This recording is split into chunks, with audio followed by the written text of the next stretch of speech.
Good morning, good morning, good morning. Welcome, KayFeNators. Welcome to another episode of KayFen in Conversation. Good morning, Fee. Good morning, Kay. How are you this morning? I'm doing well. How are you? I am good. And good morning, KayFeNators. So, as usual, we're here and we're going to discuss another episode of Love and Marriage Huntsville, Season 6, Episode 8, Selec-Tiff Memory. Yes. What were your thoughts last night?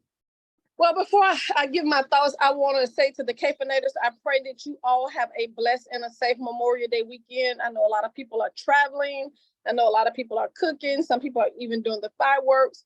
So whatever you're doing, I just want to say I pray for safety for you all, and I pray y'all have a happy and a fun Memorial holiday.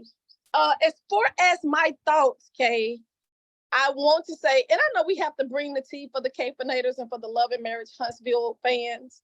But when the show started off last night with our girl Mel, she was doing preservation. What do you call it? Property preservation. And she had two of the guys there before Kimmy walked up. And it reminded me of why I started watching the show to begin with.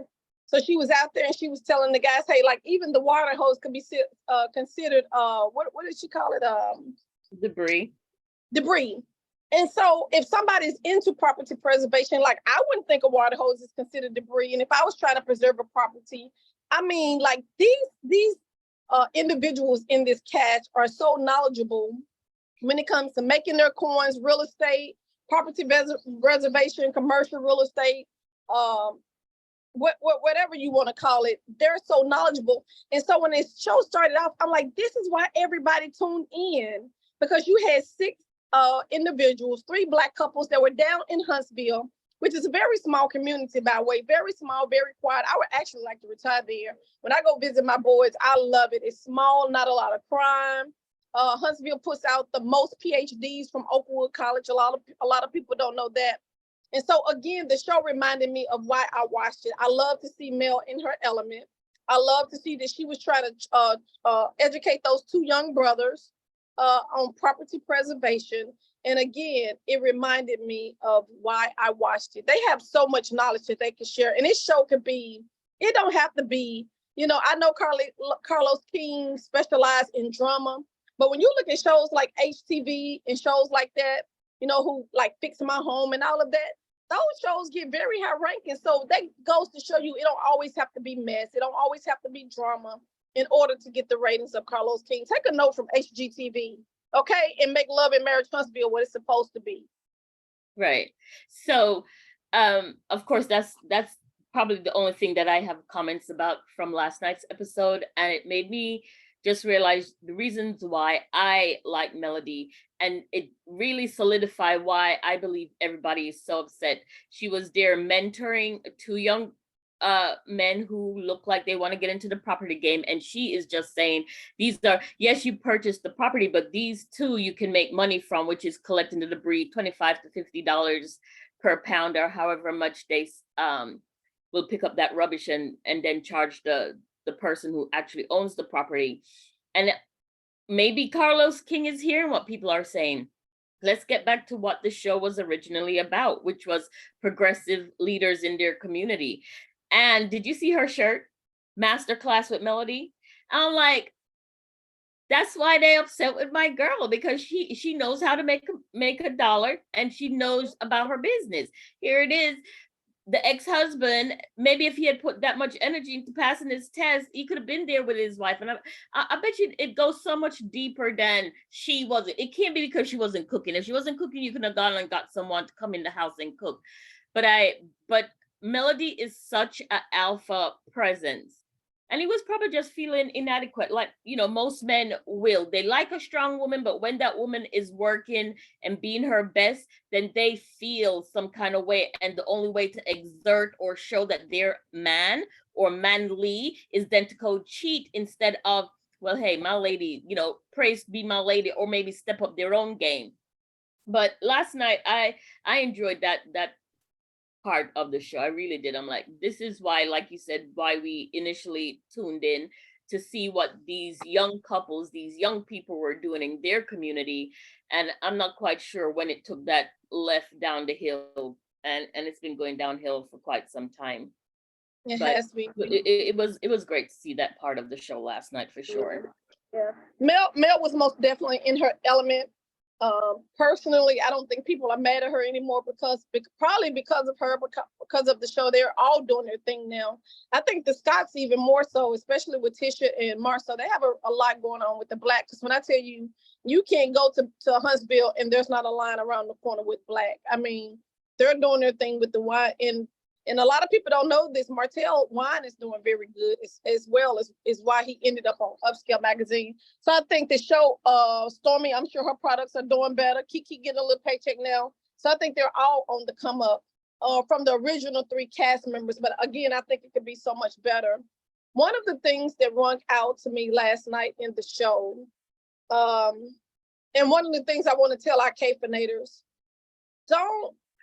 if you see a dog always trying to carry a bone, stop trying to get a dog the bone. I do not understand why these people even, first of all, I don't like Stormie on the show. Let me just be honest with that. And it seemed like Tiffany keep giving her bones to carry. And no matter what she says, it ain't like not Tisha, what's her name? Stormie. Oh, yeah, Stormie say, hey, when you and I, we can talk, and what we talk about is between me and you. She's always gonna be the dog to carry the bone.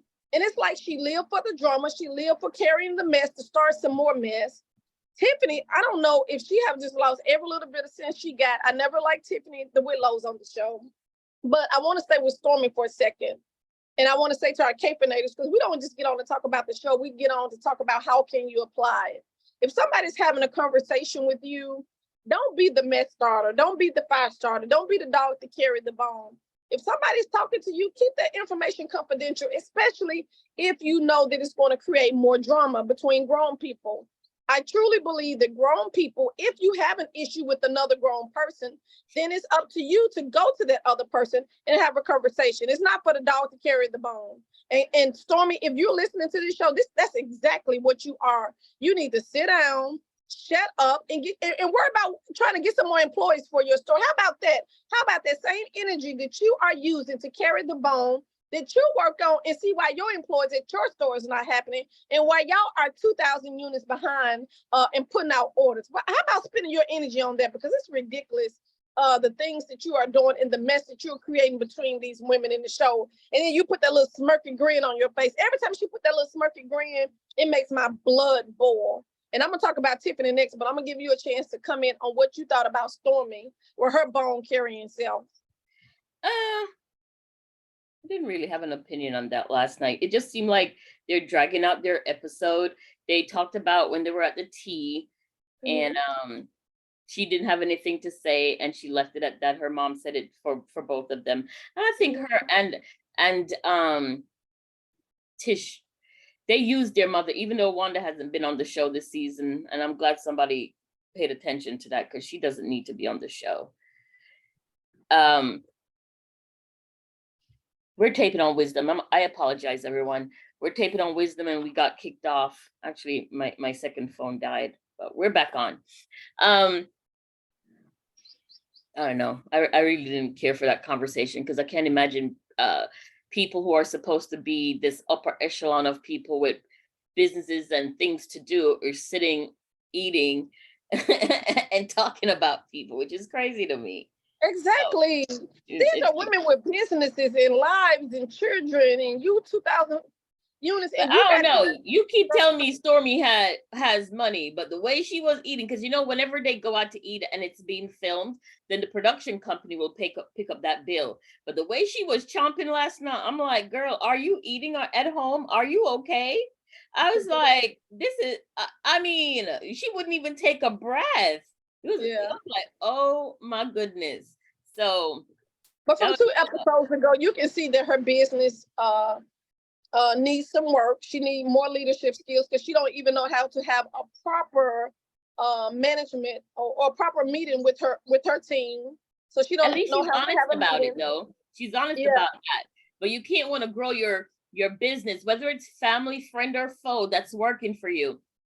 That is not Well, how people, you that is not how you encourage and lead people by well, berating and cursing at them. That's not gonna fly. People are well, gonna she beat their wasn't honest about feelings it for because she sure. said, I think the meeting went well and the meeting did not go well. The only thing she was honest about is that every time I start this meeting, every time I meet with my employees, I start crying. But No, as I'm far as talking about in terms of what she said, which was that's just the way she talk, and she's ghetto, and that's just it. But when you're talking about wanting to grow your business, I'm sorry, that's not how you talk to encourage and mobilize people. yeah, I'm not talking about how she talks in the ghetto. Because Stormie, because I'm ghetto, so I always encourage people to be themselves. Don't try to be somebody other than who you absolutely. are. But even me being ghetto, if I'm sitting down, I'm a coordinator for a course. Okay. So when I sit down with my team, I know how to sit down. First of all, we sitting at a table where we can talk, where we can discuss, where I can give feedback and I can give feedback. Okay. And so Brandon's filming now. I need you to sit down 1 second. And so my pricing guy, y'all, he just wants to be a part of it. Come tell the people hello, baby. He just wants to tell everybody hello. Hello. Okay. Hey. Say good morning, KayFeNators. Say good morning, KayFeNators. Good morning. And so even in being ghetto, I'm not talking about how she talks, the words she uses. It's just about like, hey, this is a multi-million-dollar business. Let me sit out and put out my expectations moving forward. Let me apologize for my wrong, put out my expectations going forward. And then let me hear feedback, and then let me act on that feedback. You can't implement everything, but you can listen, see what I can do. Hey, I can't do that, and this is why, and this is what I can do. Just like they said, hey, we need more help. Okay, I understand that. And I'm willing to get more help because we are behind and we're going to work on that. But, we have to put our phones in the lockers or do whatever. Put cameras in because like the cousin said, y'all just pick me out. And the husband's like, I only see you. Okay, well, to fix that and you won't seem like you're getting picked on, we're going to put cameras on. And then it's going to be a write-up for anybody we see, doing production time with the phones. Use your phone. It's a way you can do it, even in your ghetto way. So that's not an excuse. With that much money, go to leadership classes. I truly believe in always trying to elevate yourself. And if you're in a particular business, you always want to try to do better. I'm running a nonprofit. Before I even started, I got somebody on board and I paid them to talk to the board members and to talk to myself. First, I paid them to talk to me as the leader, first of all. Then I had them to talk to my board members. I reached out to her 3 weeks ago so she could meet with the board members again and meet with me again. Why? Because I want my nonprofit to grow and I want it to level up, And so when you're in that kind of leadership position, it's always about growth. And so you can't use, I'm ghetto, this how I talk as an excuse. No, we're making coins. I have a business. So there are certain ways I'm going to have to behave or act, and I'm not saying you got to put all your nouns and verbs together. As long as you can articulate to your team members who are working hard to get these orders out for you, and that you as a leader can hear them as well. That's all I'm saying. And you can take leadership classes. You can take that money that you're making from Love, Marriage in Huntsville and pay for some leadership classes for you and your husband. I don't think we said two different things. We both said the same thing, which is, I think for her, and this applies to even just people being in everyday life, in relationships, something has always worked and you don't believe that you can change and improve. And I think that's where she may be falling short, is that her company has grown. And if it's not broke, don't try to fix it. But how do you get to that next level? Because I don't think if she was making all that kind of money, she would be on Love, Marriage in Huntsville. But then again, it's also about advertising her company too. But I would just like to see, I don't believe you can be in a leadership role and you need to motivate and mobilize people. And that's the way you speak to people, whether it's in your personal life or professional life. It's okay, and it may seem cute initially, but eventually it wears thin because you're talking about adults with their own personality and their own way of doing things. Yes, they have to follow your way, but sometimes, yes, I know, as long as the end result is the same, which is to get my product out. So I'm hoping she hears what people are saying on these blogs, and she might need to make some adjustment, because that is not the way to talk to people. And even yesterday, listening to her, it was like, well, I only watched the show about an hour ago. So that's all I was saying. Yeah. And it definitely applies to our everyday life, like even being in relationships, no matter what kind of relationships you're talking about, whether it's an intimate one, friend, family, whatever the case may be, you can't just go and talk to people crazy all the time. Nobody's going to hear you. And if the objective is for people to hear you and can see your, don't have to agree, but at least see your perspective and your point of view, I think that's what we all desire in the end. Absolutely. Absolutely. Moving on to Tiffany, which is my next topic of conversation. It saddened me. First of all, you know, like I said, I don't like the Whitlows on the show, but it saddened me, the things that come out of Tiffany's mouth. And as a grown professional, because, you know, for me, from what I hear, she was like in leadership and management positions in banks and different businesses. And to hear that you think that it's okay to go to another grown woman and say, hey, how does it feel dating a cheater? Have you talked to the kids' mom? You know, just the questions that she say, the things that she say to people, and something in her head tells her this is okay. Tiffany, I'm here to tell you it's not okay. And for our KayFeNators that's listening to this, my advice would be, and I've had to learn this when I was younger, think before you speak. Everything that comes, my grandmother used to say, everything that comes to your head shouldn't come out of your mouth. I just hate that that's her first encounter with Sheree. No matter how much you feel about her, no matter how close you are to Mel, that you feel like it's okay to talk to grown people this way. It's okay for you to blast KeKe, and KeKe needed to be blasted, but not by you. You know, while you in behind the scenes sending texts and saying, you know, that you happy that she's finna come and spill the beans, and you're sending this woman text, not that you know her, because you can text somebody and not really know them. So we got to be careful how we use the word know. But just the things that she said, and then this week, it's almost like I was watching her and she sit there and talk to Marcel and Martel, and it was like, I don't see what the problem is. That was the look she had on her face, like, I don't see what the problem. It was very disheartening for me. Well, my point of view, and you know that I'm trying to strip myself of these society norms. Why wasn't she able to ask that question? Because it was inappropriate. Why was it? By whose standard? By anybody's standard. Why would you go to somebody and they're dating? And of course, I don't think this is the real date, but let's go with it. They say they dating, let's go with it. Okay. And you go to that person and say, how does it feel? First of all, it's very ugly. It's demeaning, it's degrading, because when you tell somebody, hey, you did dating a cheater, you also attacking that person's character. So what kind of woman are you to be dating a cheater? First of all, people can change, and I think Martel is trying to change. But if this is your first time meeting me, and you feel it's okay to say, how does it feel dating a cheater? But nothing like about that is right. So nothing about, forget societal norms. Nothing about that. Hold on a second. We have someone. Well, if you want to come back in on wisdom, we had someone waiting to ask a question. Okay. I just thought that, but call us back if you have the time. Oh, here we have a guest. Hello. Guest is joining. We have a guest coming on, our second guest on the show. Hello, and you're talking to the host of KayFe and Conversation. Oh, I guess they got cold feet. They hung up.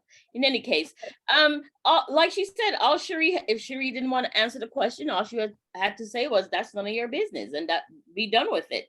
But I think you shouldn't even have to say that, Kay. It was just inappropriate. Everything about that was inappropriate. That's not how when you somebody.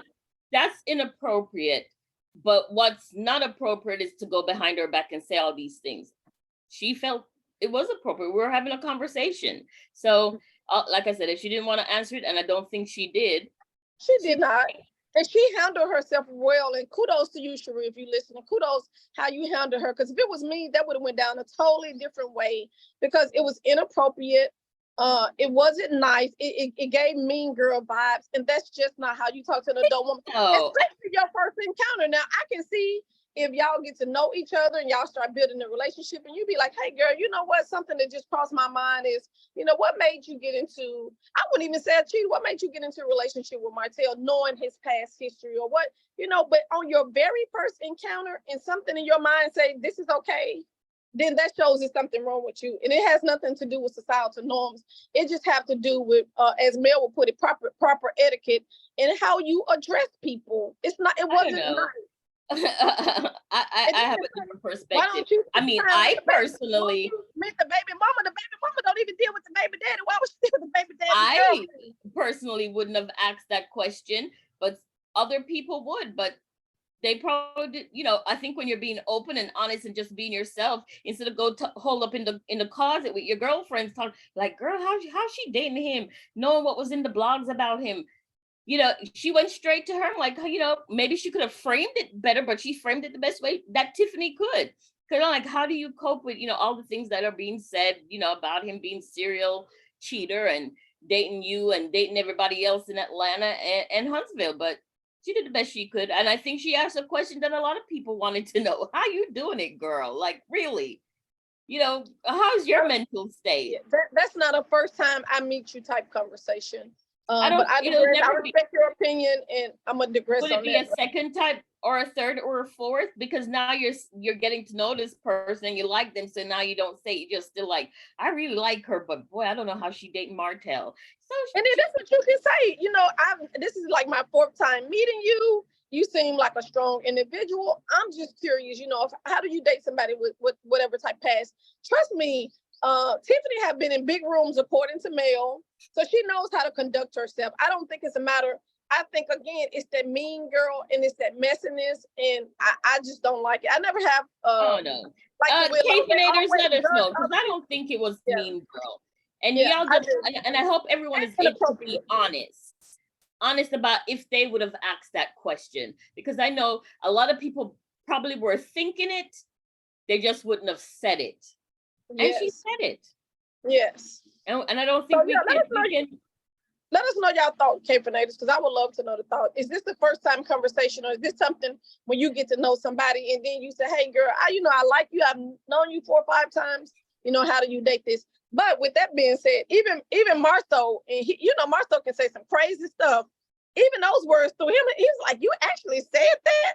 So for it to throw Marceau, and y'all know Marceau, he'll say anything. For it to even he has no room to talk, because the crazy stuff he's said over the seasons and the way he talks to his wife. So he should at least like, go on, girl. I agree with you. But he know how to conduct himself in other arenas. It's only with his wife. And it's because Tisha allowed him. Not just his wife. Because he'll get to those women like, no, that's between me and my wife. That ain't none of your business. Like, sir. And see, he's up, you know, he didn't like anyone talking to Tish. And why are you and another man at a dinner table talking to somebody else's wife when she didn't have support? And they were definitely feeding off of each other. And I think they planned that too. He just came with the books. He'd been studying about 10 years to pass this test. You came to a restaurant where you were going to have a meeting with Tiff with books to study. Boy, go sit down somewhere. No, originally he was there because, Marceau has been helping him. So that's where he met up with Marceau. So he was meeting with Marceau first. And then when him and Marceau's meeting, and he was going to meet with Tiffany. But like he said, we already had planned this meeting. But I can't even talk about what our original plan meetup was for, because I didn't hear what she have said to Sheree. I know Big Lou gonna jump in next week and, approach you guys by approaching his wife. But I don't think they really came to her wrong. I think Martel came to her like, hey, this is what I heard from Sheree. Is this true? Because why did you go to the husband first when you don't even know it's true? So I think Martel handled it correctly. Hey, this is what I heard. Is it true? And she was like, yeah, this is what I said. Marceau didn't really go left with her. He was just like, is that you really said that at your mouth? Because I was just as stunned as Marceau. And so I don't think like they double teamed her. They jumped on her. I think Martel really was trying to get an understanding like, hey, y'all, my friends, did you really say this to her? And she was bold enough and crazy enough to say, yeah, I said it. I don't think it's bold. How is that bold when she's being honest? Yeah, that's real bold. Yes. How is that bold? She was being honest. Yes, I said those things. Yeah, she was very honest. She was like, yeah, I said this. And so after that, Martel was like, what we was meeting about, I can't even discuss it now. I think it's best for me to get up and leave, because it was clear I think he handled that well. He didn't try to go off on her. He didn't try to get no revenge. But then you see the clip next season where she gonna play victim. And that's another thing she do, because Big Lou loves her. She played crazy, like, and with the old crying, and hey, they both double team me. And of course, he like, oh, I'm finna deal with this. But they weren't even nasty with her. They were just basically asking her what was said, basically. And now she got her husband and panties up because now she wants to play the victim when she's really, you know, the victimizer. So Tiffany, you're the victimizer. Big Lou need to say something. He need to tell you to be able to stay in your lane, mind your business, and figure out how you finna take care of this newborn baby with your busy life. Like Big Lou was telling you at the bedside when y'all was doing ultrasound, like, hey, how we finna deal with this? Because he been telling you, girl, before you even got pregnant, we ain't got time for no babies. So instead of you trying to worry about what Sheree doing and why she's doing it, how about trying to figure out who gonna be your nanny? Because you ain't got time to take care of your baby. On that note, I digress on this show. I don't have anything else to add. Oh, okay. All right, KayFeNators, we're not gonna hold you today. It's a busy Sunday for both of us. But drop us a note, drop us a comment, like, share, subscribe, share with a friend, and let us know what your thoughts were. And I hope y'all have an amazing work week. Yes.